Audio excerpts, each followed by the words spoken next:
Hi guys, my name is Elizabeth and this is Miranda, and today we're going to go over the ruminant digestive tract. So, like any animal, digestion starts with the mouth, and so this begins through salivary secretions. And then we have the esophagus, which is the passage of food to the stomach, and through an action called peristaltic action, which is a wave of contractions. In ruminants, regurgitation takes place for remastication of cud to occur. And Elizabeth will further explain what regurgitation and remastication is. So regurgitation is where the food comes back up the esophagus into the mouth, and remastication is where the animal will re-chew the food and then they'll swallow it again and it'll go into further digestion. Great. And then we have the rumen, which is located on the left side of the abdomen. It has papilla lining, and the main function of the rumen is to act like a big fermentation vat. So fun fact about the rumen is it's not functional at birth. So when calves are in a suckling position to collect milk from mom, there is an esophageal groove which blocks passage to the rumen, and it goes straight into the abomasum. If milk went into the rumen when it's not functional, it would just sit there and ferment, and the calf would not get any nutrients.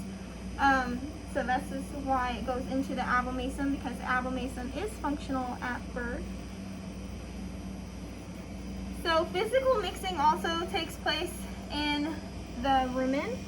There is a symbiotic relationship with microorganisms to break down cellulose. One important thing to remember about ruminants is they do not break down cellulose through remastication or rechewing. They can constantly rechew and rechew and rechew, but this will not help them absorb or digest cellulose. This is due to the microorganisms.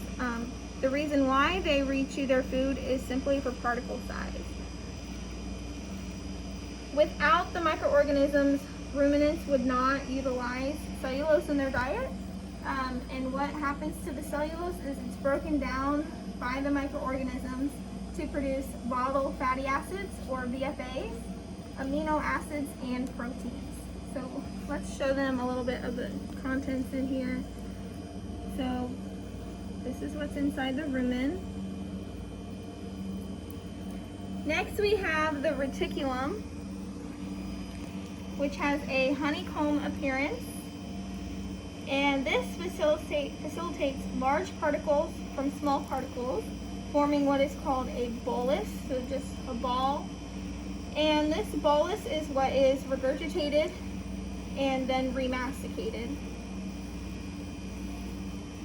The omasum is next. It has many piles, which allows for water absorption. Then lastly, we have the abomasum,